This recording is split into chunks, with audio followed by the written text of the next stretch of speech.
하나님께서 오늘 우리 교회에 주시는 추수감사절 말씀 함께 나누도록 하겠습니다. 요한복음 15장 1절부터 12절입니다. 요한복음 15장 1절부터 12절 말씀 제가 봉독하겠습니다. 나는 참 포도나무요 내 아버지는 농부이시다. 아버지께서 열매 맺지 않는 가지는 모두 잘라내시고 열매 맺는 가지는 손질하여 더 많은 열매를 맺게 하신다. 그분은 내가 너희에게 일러준 말을 통해서 이미 너희를 깨끗이 손질하여 주심으로써 많은 열매를 맺도록 해 주셨다. 너희가 내 안에 있고 내가 너희 안에 있게 하라. 가지가 포도나무에 붙어 있지 않으면 열매를 맺을 수 없는 것 같이 너희가 나를 떠나서는 열매를 맺을 수 없다. 5절만 다 같이 읽겠습니다.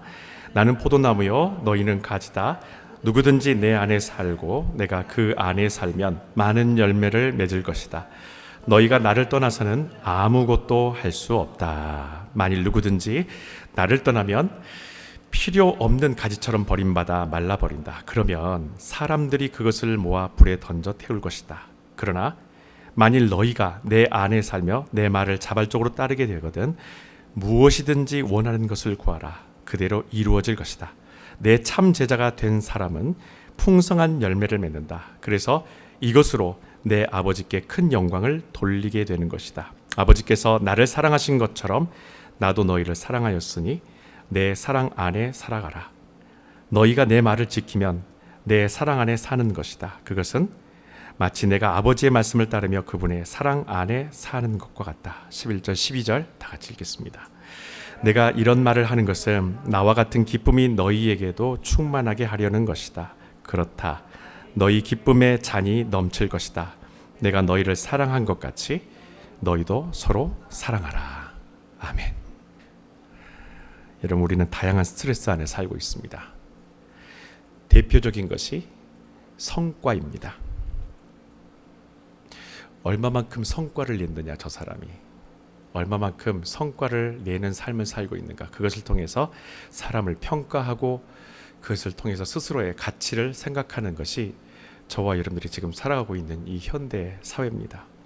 여러분, 제가 서울에서 잠깐 이렇게 소위 말하면 백수 생활을 할 때가 있었어요. 교회 사역을 하지 않고 이제 대학원 가기 전에 잠깐 자취를 했었던 시간이 있었는데, 그때 교회 근처에, 저희 집 근처에 있는 교회에서 이제 제가 예배를 드리는데, 처음 예배를 드리는데 제 눈에 제일 먼저 띄었던 것이 뭐냐면 벽 한쪽 오른쪽에다가 전도 현황 해가지고 구역장들하고 집사님들 이름이, 권사님들이 쫙 써져 있는 거예요. 그래가지고 스티커가 붙여져 있어요. 이렇게 하나씩 전도할 때마다 스티커 하나씩 붙여 올라가는 거예요. 제가 그때 목회자가 아니어서 정말 좀 객관적으로 볼 수 있었던 시간이었던 것 같습니다. 목회자가 아니니까 이렇게 여러분과 함께 있는 예배드리는 사람으로서 그냥 성도의 입장에서 한번 그것을 좀 봐봤어요. 그러면서 이런 생각을 해봤습니다. 과연 저기 붙어져 있는 저 전도 현황판, 저게 내 신앙의 도전이 될 수 있는 것일까? 아니면 이게 스트레스가 될까? 저는 두 번째였었어요. 저는 도전이 되지 않더라고요. 도저히. 조대호 이름 써놓고 나서 스티커 하나만 딱 붙여져 있고 다른 사람들 5개, 6개 붙여져 있으면요, 저는 엄청나게 스트레스를 받을 것 같아요. 여러분, 오늘 추수감사주일입니다. 만약에 오늘 설교자가 여러분들에게 여러분들이 1년 동안 살아오시면서 여러분들의 열매는 무엇입니까? 여러분의 성과가 무엇입니까? 라고 여러분 만약에 그렇게 물어봤다면 분명히 오늘은 감사절인데, 감사주일인데 그 감사주일의 취지에 맞지 않게 감사는 사라지고 아마 검사받는 기분만 드실 거예요. 열매에 대한 판단은 주님의 몫이지 목회자의 몫도 아닙니다. 누구의 몫도 아닙니다. 사실 저도 여러분들과 똑같은 처지에 있는 사람입니다. 하나님 앞에서 저도 같이 여러분들과 서야 될 사람입니다. 여러분, 추수감사절은 성과를 정산해서 감사를 강요하는 날이 아닙니다.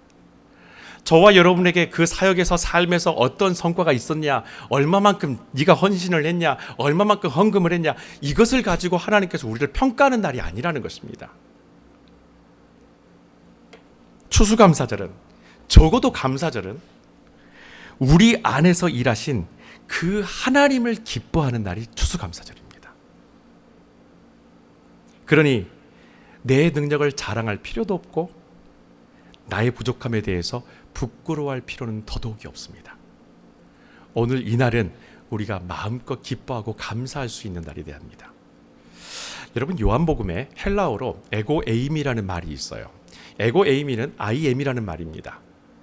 나는 무엇이다 라는 예수님께서 자기를 계시하신 7가지 자기 계시가 등장을 하는데, 지금 읽었었던 15장의 이 말씀이 바로 그 7가지 중에 하나예요. 오늘 말씀에 보게 되면 예수님 자신과 하나님이 어떠신 분인가, 그분의 역할이 뭔가에 대해서 오늘 말씀하고 있습니다. 자, 1절 한번 보시죠. 다 같이 읽어보겠습니다. 나는 참 포도나무요 내 아버지는 농부이시다. 자, 오늘 말씀이 좀 길긴 하지만 이 긴 말씀이 오늘 우리에게 추수감사절에 대해서, 감사에 대해서 다시 한번 되새기게 만들 거예요. 중요한 것은 일단은 먼저 역할입니다. 예수님께서 당신 자신을 뭐라고 표현하냐면은 나는 포도나무다 라고 말씀하세요. 그리고 하나님, 우리 아버지 하나님은 어떤 분이신가? 그분은 농부이시다 라고 얘기를 합니다. 자, 두 분의 정체성과 역할이 나왔어요. 그런데 예수님 당신 성부와 성자의 역할과 그 정체성에 대해서 이야기하시면서 특이하게도 저와 여러분이 누구인지에 대해서도 말씀하십니다. 5절 보시죠. 5절 다 같이 읽겠습니다. 나는 포도나무요 너희는 가지다. 아멘. 잘 정리하세요. 오늘 예수님이 저와 여러분에게 뭐라고 말씀하세요? 너희는 열매다? 너희는 성과다? 너희는 나뭇가지다. 여러분, 이것이 우리의 고정관념, 신앙의 고정관념을 뒤집는 결정적인 말씀이에요. 무슨 고정관념이 우리에게 있냐면은, 여러분, 우리는 신앙생활을 하면서 목회자고 리더십이고 어떤 걸 섬기는 어떤 리더로 자리에 서게 되면 이런 마음이 있어요. 성과가 있어야 돼. 거기에 따른 열매가 있어야 돼. 라는 열매에 대한 압박감을 가지고 살아요. 오늘 성경에서 예수님께서 우리에게 뭐라고 말씀하십니까? 너희는 나뭇가지야 라고 하세요. 나뭇가지야. 예수님은 우리의 성과에 집착하시는 분이 아니라는 거예요. 이분은.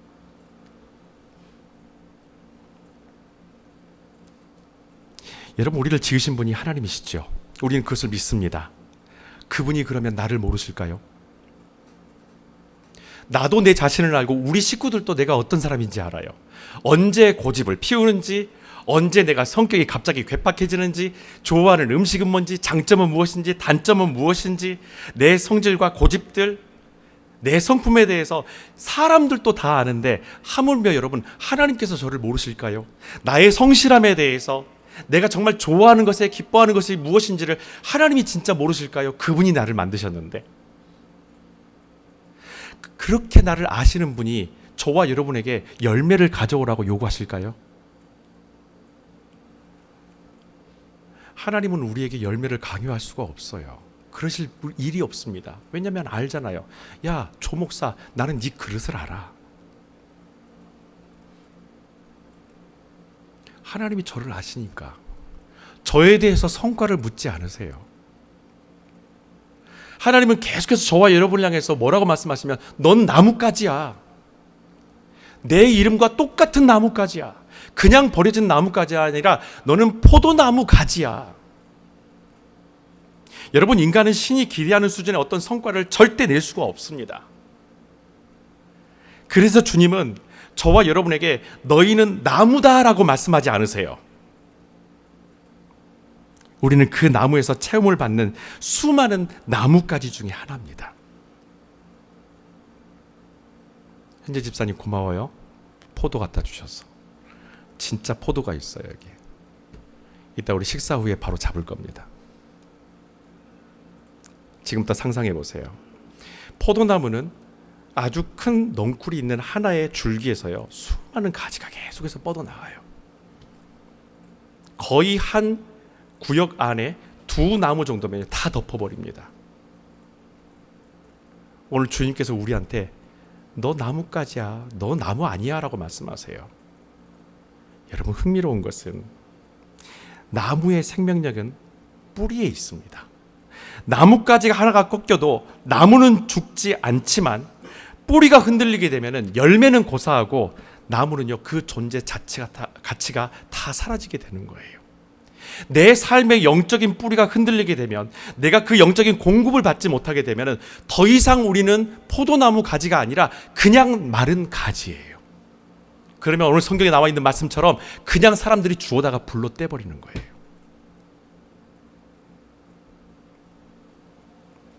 우리가 해야 될 일은 농부가 자라게 하시는 포도나무가 구원의 열매를 맺으실 수 있도록 열매가 달려야 할 나뭇가지로서 그 자리를 지켜야 된다라는 것입니다.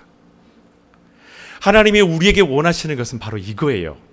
열매 맺으라는 강요가 아니라 너 나뭇가지로 존재해라 라는 겁니다. 내가 열매를 맺게 할 테니까 너는 그 열매가 달릴 수 있는 튼튼한 나뭇가지가 되어라. 내가 너를 채울 것이고 네가 너를 부어줄 것이니 네가 그곳을 공급받을 수 있는 나뭇가지가 되어서 이 무거운 포도송이가 잘 견뎌낼 수 있을 만큼 견고한 나뭇가지가 되어서 많은 열매를 맺을 수 있도록 하나님께서 우리에게 그 자리를 지키기를 원하시는 거예요.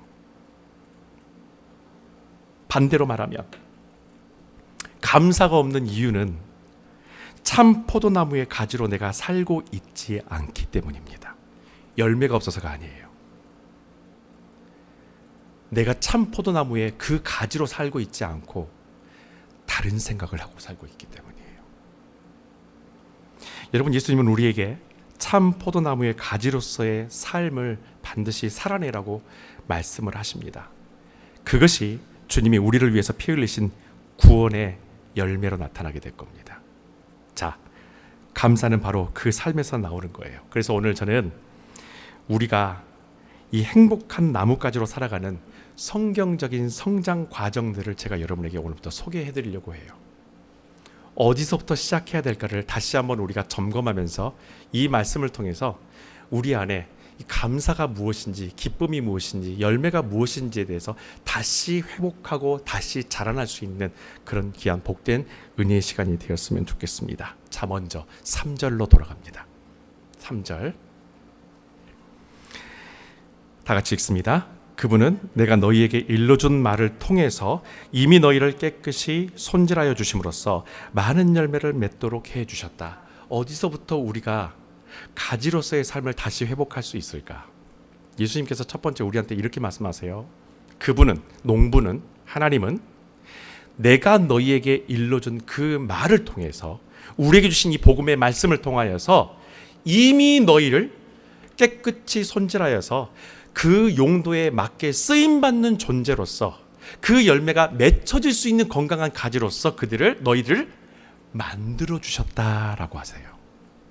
첫 번째로 여기서 시작하시면 됩니다. 말씀으로 거룩한 삶을 갈망하는 것으로부터 여러분 시작하십시오. 삶의 열매는 여기서부터 출발하는 거예요. 말씀을 통하여서 하나님 앞에 내 삶이 집중되어지고 그 거룩한 삶에 대해서 그것을 갈망하고 소망하고 그렇게 살아내고 싶어하는 그 욕심을 가지시라는 거예요. 여러분, 삶이 열매가 되기 위해서는 우리의 체질과 일상 자체가 다 바뀌어야 합니다. 그 일을 여러분 누가 할 수 있을까요? 하나님께서 이미 하셨습니다. 자, 제가 과거형으로 말씀드렸어요. 완료형으로. 하나님께서 그분이 지금 하고 계실 거라는 게 아니고요. 하나님께서 하셨다라는 거예요. 3절에서 여러분, 농부이신 하나님이 우리가 열매를 맺을 수 있는 나뭇가지가 되도록 말씀을 통해서 우리를 이미 새롭게 해 주셨습니다. 이미 시작이 됐다라는 거예요. 체질을 바꿀 수 있는 도구는요, 말씀밖에 없어요. 그래서 그 말씀을 읽고 그 말씀을 묵상하는 것이 바로 삶이 열매가 되게 하는 삶의 변화의 첫 번째 단계입니다. 그 말씀을 읽어보고 싶어하는 마음이 어느 날 생겨요. 아마 여러분들 그런 마음이 있을 거예요. 한번 성경 한번 읽어보고 싶은데 라는 마음. 우리 교회 성도님들의 특징이 바로 그거예요.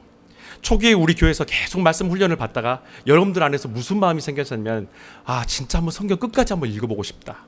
그 마음이 생기는 거예요. 그 갈망으로 인해서 우리가 주님께서 원하시는 그 감사의 삶을 살아낼 수 있는 가지로서의 존재가 드디어 시작되었다라는 겁니다. 이 모든 일은 농부이신 하나님께서 하세요. 그래서 추수감사는 내 노력에 대한 감사를 하는 것이 아니라 하나님이 나에게서 하신 일에 대해서 감사하는 날이 추수감사입니다. 1년 동안 하나님께서 나에게 어떤 일을 행하셨는가, 내가 열매가 있든 없든 상관이 없어요. 그분이 나에게 하신 일에 대해서 감사하는 것이 추수감사예요. 오늘 우리가 드렸던 이 예배, 그리고 예물, 마음, 시간, 섬김과 헌신, 이 모든 것에 하나님이 하신 일에 대한 감사가 담겨 있습니다. 자, 이렇게 말씀은 저와 여러분의 삶의 체질을 이제부터 바꿔가기 시작하는데, 그 중에서 가장 큰 변화 하나가 나타나기 시작해요. 말씀을 갈망하고 그 말씀에 거룩한 삶을 살아내려고 노력하고 그 말씀 안에 뛰어들게 되면 우리에게 나타나는 첫 번째 눈에 드러지는 변화, 사귐입니다. 자, 4절로 돌아가죠. 다 같이 읽겠습니다. 너희가 내 안에 있고 내가 너희 안에 있게 하라. 아멘. 여러분 안에 그 말씀 안에 들어가고 그 말씀에 대한 거룩한 삶을 갈망하시잖아요. 그리고 그 말씀을 조금씩 접하시기 시작합니다. 그때부터 여러분 이제 교제 한번 해보십시오. 그 말씀을 읽는 것이요, 자연스럽게 교제가 됩니다. 성경이 참 재밌어요. 왜 재밌는 줄 아세요? 하나님께서 저와 여러분들에게 말씀을 하세요. 태호야, 인생은 이렇게 살아가는 거야. 네가 능력 있어서 세상을 살아가는 게 아니고 내가 능력 있으니까 너가 이렇게 능력 있는 삶을 사는 거야. 이것을 하나님께서 말씀하세요. 하나님께서는 이스라엘 백성들을 이끌어 가시는 모습을 보면서 태호야, 잘 봐. 나는 내 백성을 이렇게 이끌고 가. 네 생각은 이렇게 했으면 좋겠지. 이런 상황에서 이런 기적이 일어났으면 좋겠고 이렇게 위로해 줬으면 좋겠지. 근데 나는 생각이 달라. 나는 내 백성을 이렇게 다루는 하나님이야. 그러면서 성경이 우리에게 그 말씀을 주실 때마다 계속해서 질문을 던져요. 너는 어떻게 살래? 나는 이런 하나님인데. 이게 교제예요. 이게 대화예요. 말씀 안에 들어가게 되면요, 이 대화가 자연스럽게 일어나요. 우리가 하나님께 질문도 해요. 하나님은 이렇게 말씀하시는데 도저히 나는 이해를 못하겠습니다. 하나님이 이렇게 말씀하시고 하는데 하나님, 진짜 나는 이렇게 순종하기가 힘듭니다. 어떻게 해야 됩니까? 왜 자꾸 이것을 요구하시는 겁니까? 왜 저한테 자꾸 이 마음을 계속해서 주시는 겁니까? 우리가 오히려 그분께 대화를 요청하는 거예요.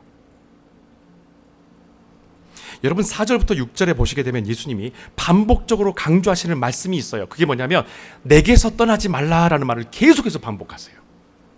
떠나지 마라, 떠나지 마라, 떠나지 마라.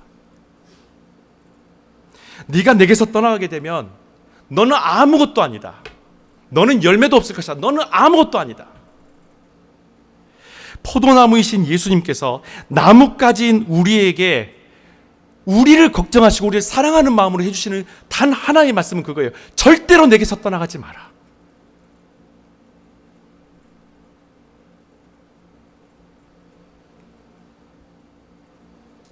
이것이 예수님께서 우리에게 원하시는 교제입니다.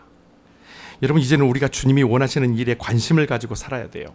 내가 원하는 신앙생활을 하게 되면 결국에는 인간적인 성과가 드러나야 하는 세속적인 신앙으로 돌아가게 될 겁니다. 그래서 비슷한 사역을 하거나 직업을 가진 다른 사람들과 자꾸 열매를 비교하는 거예요. 저 목사보다 왜 나는 잘 못하는 것일까? 저 집사님보다 왜 나는 잘 못하는 것일까? 저 셀 리더보다 나는 왜 열매가 없고 성과가 없는 것일까? 나는 똑같이 하나님의 말씀을 보는데, 나도 똑같이 기도하려고 노력하는데 나는 왜 저 집사님처럼 나는 이렇게 충만하지 못하고 열매가 없는 것일까? 저분은 전도도 많이 하고 저분의 삶은, 저분의 가정은 잘 이렇게 회복되어지고 잘 세워져 가는데 왜 우리 집은 이 모양일까? 계속해서 비교만 하는 거예요. 여러분, 열매는 상대적인 것이 아닙니다. 다른 사람보다 더 성과가 좋을 때에 열매가 있다고 여기거나 상대적으로 부족할 때에 내가 열매가 없다고 여기는 것은 결국에는 내 능력에서 열매가 생기는 것이라는 것을 내가 스스로 인정해버리는 것과 마찬가지예요. 하나님이 하신 것이 아니라 이건 내 능력이야. 그러니까 내가 실망하는 거예요. 내 능력으로 내가 이렇게 열심히 했는데 왜 열매가 없어? 조금이라도 어떤 성과가 나오면요, 의기양양합니다. 거봐, 나니까 할 수 있는 거야. 다른 교회 절대 못해. 우리 교회니까 할 수 있는 거야.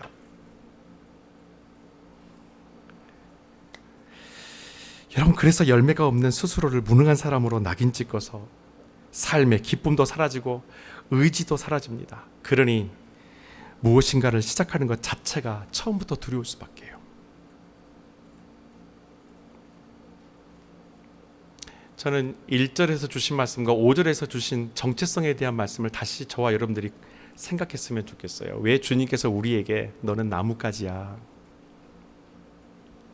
내가 나무야, 키우는 분은 하나님이셔, 이렇게 말씀하셨을까? 우리의 열매는 주님이 살아오셨던 삶을 사는 것이지 어떤 결과나 성과가 아닙니다. 저와 여러분들이 하나님께 드릴 수 있는 열매는요, 주님이 살아오셨던 그 삶을 그렇게 살고 있느냐, 바로 그것이 열매예요. 수치로 이걸 따질 수 있는 것은 아닙니다. 그래서 바울이 사도행전 20장 24절에서 이런 얘기를 해요. 나의 달려갈 길과 주 예수께 받은 사명, 곧 하나님의 은혜의 복음 증거하는 일을 마치려 하면은 내 생명을 조금도 귀한 것으로 여기지 아니하노라. 바울은 성과에 상관이 없고 관심이 없어요. 자기가 아시아를 가든 유럽을 가서 복음을 전하든 전도를 하든 바울은 내가 얼마만큼의 열매를 맺었으며 얼마만큼의 성과를 냈으며 이번 전도여행, 이번 선교여행 가가지고 이런 아주 좋은 간증이 있었습니다라고 돌아오면서 자랑하지 않아요. 그가 죽을 때까지 많은 사람들 앞에서 그가 고백했었던 것은 그거예요. 나는 열매가 아니라 내가 지금 내게 허락하신 이 삶 속에서 내가 달려가야 되는 이 삶의 길에서 주님께서 살라고 하신 그 삶을 내가 살아갔느냐, 나는 그것이 중요한 겁니다. 나는 그 삶을 살아가는 데 있어서 내 생명이 조금 더 귀한 것으로 나는 여기지 않습니다. 나는 죽어도 괜찮습니다. 지금 당장 죽어도. 왜? 나는 주님이 원하시는 삶을 이미 살고 있기 때문에.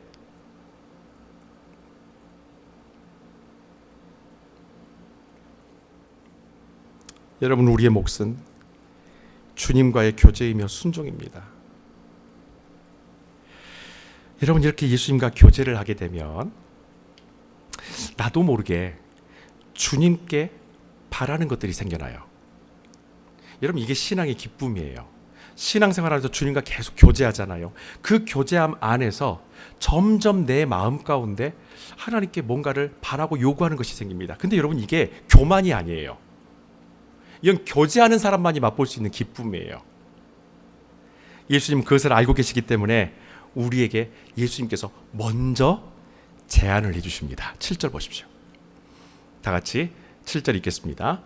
그러나 만일 너희가 내 안에 살며 내 말을 자발적으로 따르게 되거든 무엇이든 원하는 것을 구하라. 그 다음 그대로 이루어질 것이다. 아멘. 주님과의 교제 안에 있기 때문에 주님께 요구하고 싶어지는 것이 생겨요. 주님, 저 복음을 전하고 싶은데, 전도하고 싶은데 저 지혜 좀 주세요.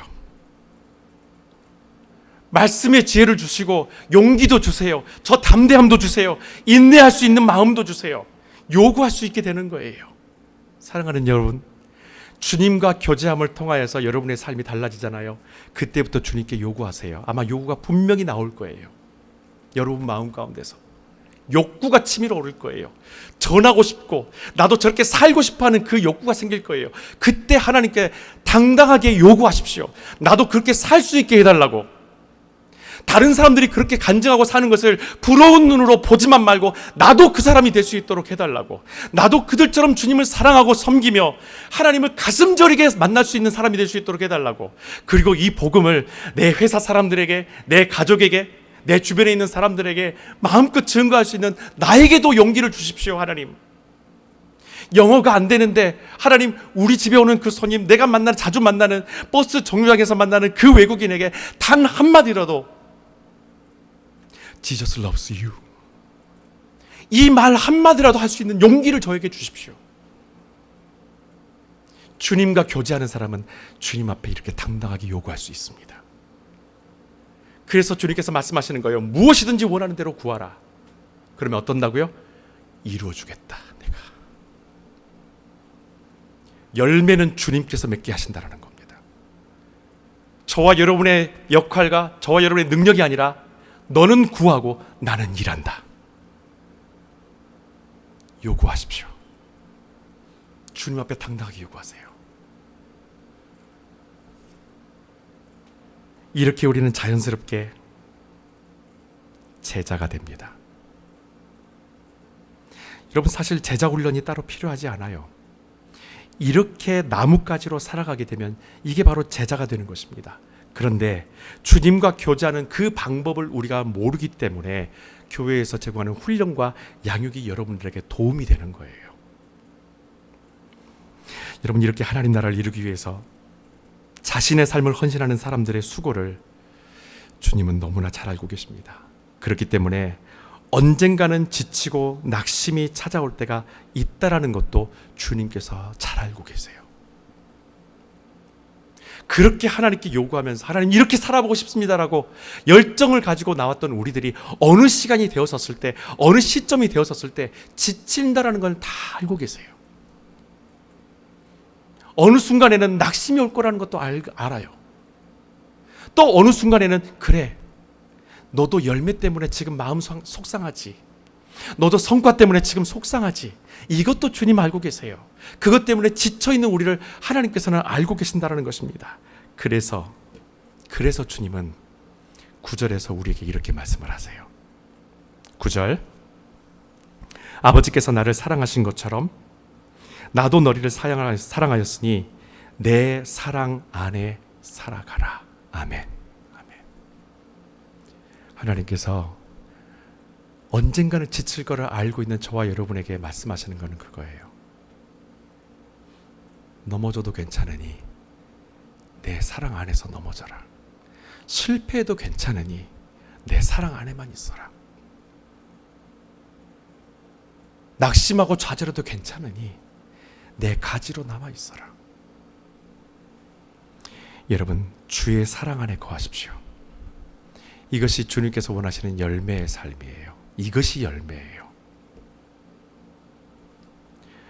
그렇다면 여러분, 어떻게 사는 것이 그 사랑 안에 거하는 것일까?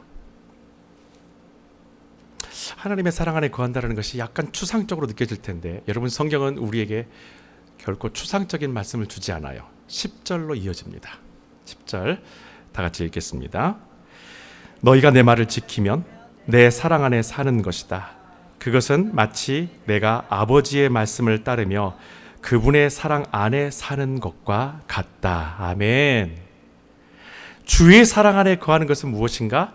너희가 내 말을 지키면 그것이 내 안에 사는 것, 내 사랑 안에 네가 거하는 것이다 라는 거예요. 성경은 그래서 우리에게 하나님을 알아가려는 노력이, 그것이 바로 지혜라고 말씀을 하십니다. 다시 앞으로 돌아갑니다. 그 말씀 안에 거하십시오. 출발점이 말씀이었잖아요. 하나님께서 저와 여러분에게 원하시는 것은 그 출발선을 잊지 말라라는 겁니다. 여기에서 출발하게 되면, 말씀으로 출발하게 되면 네 인생 가운데 어떤 풍파와 어떤 어려움을 겪어도 결코 너는 실패하지 않을 거라는 거예요. 주님께서는 이것을 열매로 기대하고 계세요.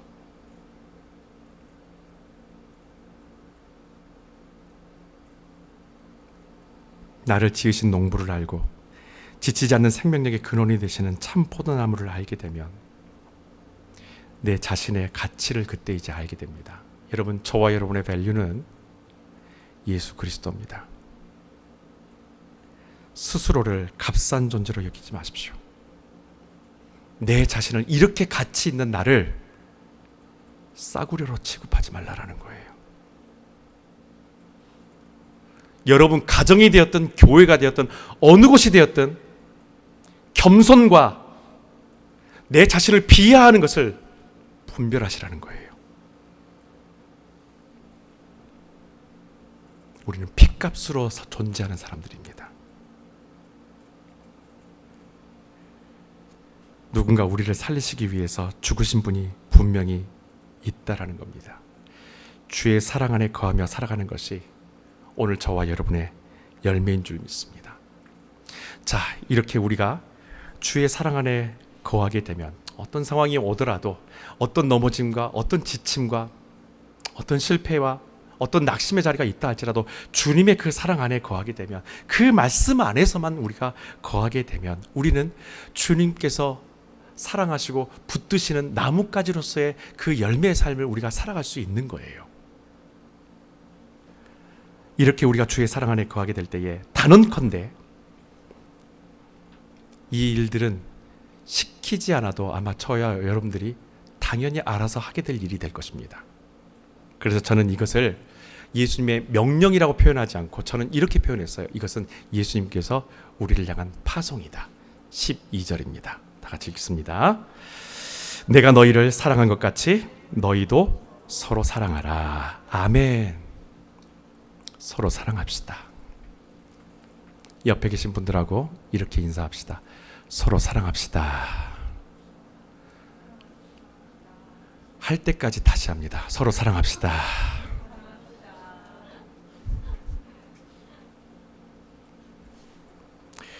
여러분, 개신교의 십자가하고 가톨릭의 십자가가 다른 점이 있어요. 박정희 집사님, 뭐가 다릅니까? 개신교의 십자가하고 그쵸. 일부 때에도 정답을 맞추셨어요. 덕수자매가. 개신교의 십자가에는 예수님이 안 보이고 가톨릭의 십자가에는 예수님이 달리신 형상이 보입니다. 의미가 있어요. 가톨릭에서 예수님의 십자가를 예수님의 달리신 형상으로 그대로 표현한 것은 우리를 위해서, 우리 죄를 위해서 죽으신 예수님에 대해서 기억하고 그것을 기념할 수 있기 위해서 예수님을, 그 죽으신 못 박히신 예수님을 그대로 형상을 합니다. 그러면 개신교는 뭘까요? 예수님이 안 보이죠? 부활하신 주님을 말하는 거예요. 그 둘 중에 어떤 것이 좋다 나쁘다를 얘기하는 것은 아닙니다. 그 가치 없는 거예요. 그 논론 자체가. 예수 그리스도께서 나를 위해서 죽으셨고 나와 함께 죽으신 그 은혜로 말미암아 다시 살아나신 그 부활의 기쁨을 주시기 위해서 저와 여러분에게 이 십자가의 은혜를 다시 보게 만드시는 거예요. 집집마다 십자가가 있을 겁니다. 어떤 분은 차에 십자가가 걸려 있을 거고요. 어떤 분에게는 자기 목걸이에 십자가가 있을 거예요. 그 십자가가 존재하는 것이 무엇입니까? 내가 너를 위해서 존재했다는 것을 말씀하시는 거예요. 너는 나의 가치다라는 것을 말씀하시는 것이 십자가예요.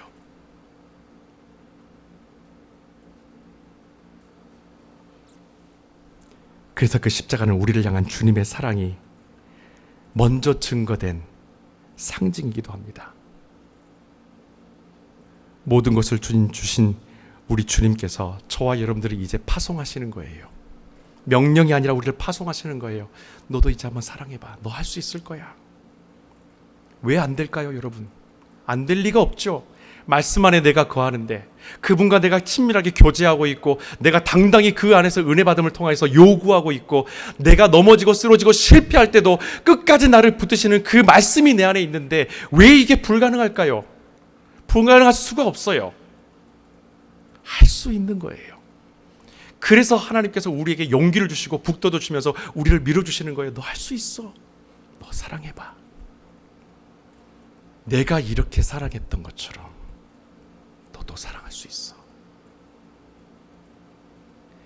사랑할 수 있는 기회를 우리에게 우리 주님께서는 주십니다. 다만 그 사랑의 성과에 대해서 여러분 부담을 갖지 마세요. 주님은 우리에게 사랑하라고 하셨지 결과가 좋아야 한다라고 말씀하지 않습니다.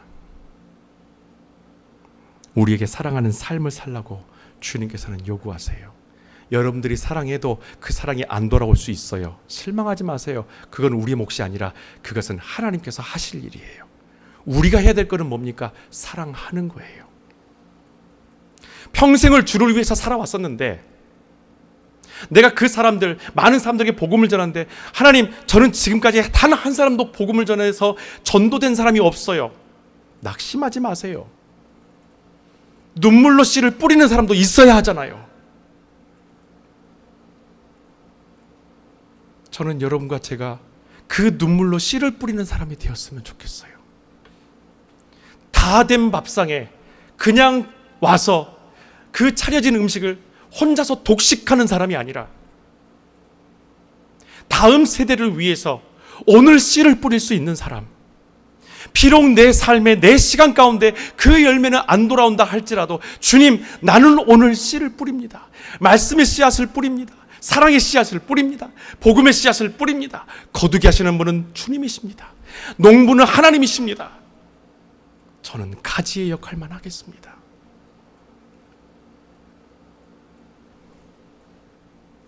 포도나무 가지로 살아가게 되면 갈라디아서 5장에 나와 있는 이 성령의 열매를 우리는 반드시 맺게 될 거예요. 여러분, 여기에 있는 이 성령의 열매는 분량의 문제도 아니고 질량의 문제도 아닙니다. 포도나무 가지로 살아가지 못하게 되면 육신의 열매를 맺게 된다고 말하는 것이 또한 바울의 고백이기도 해요. 그렇기 때문에 성령의 열매는 성과가 아니라 그 자체가 삶입니다.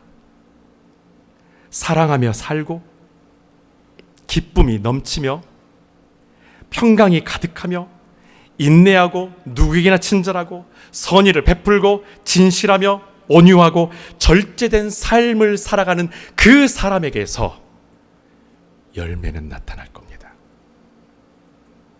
저와 여러분의 몫은 바로 이 가지의 삶을 사는 것입니다. 이것이 우리의 운명입니다. 앙상한 가지 같은 나에게 잎사귀를 주신 분이 누굽니까?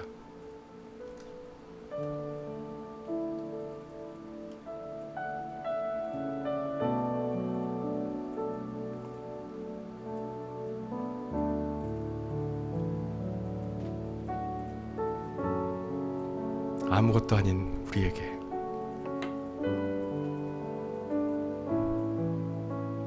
그냥 못된 신앙이고 그냥 교회만 다녔던 앙상한 나뭇가지 같은 나에게 푸르른 잎사귀를 주신 분이 여호와시오.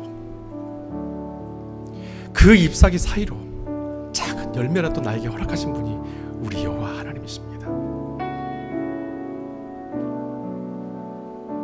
그 나뭇가지로 사는 것이, 그것이 은혜요, 그것이 감사합니다.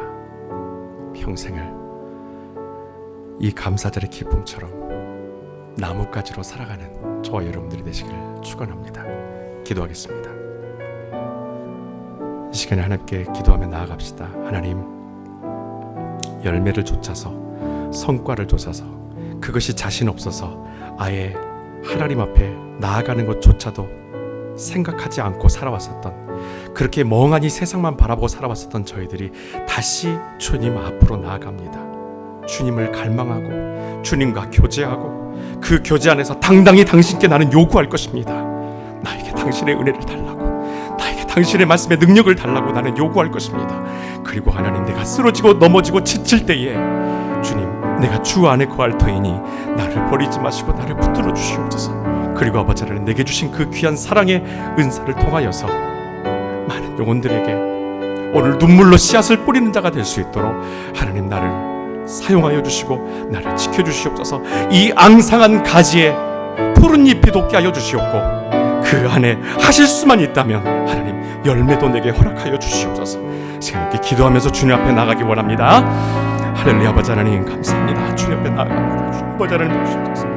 하나님, 늘 아버지 하나님, 내가 남으로 살아가려고 노력했었고 교만했었던 우리들을 아버지 하나님 용서하시길 원합니다.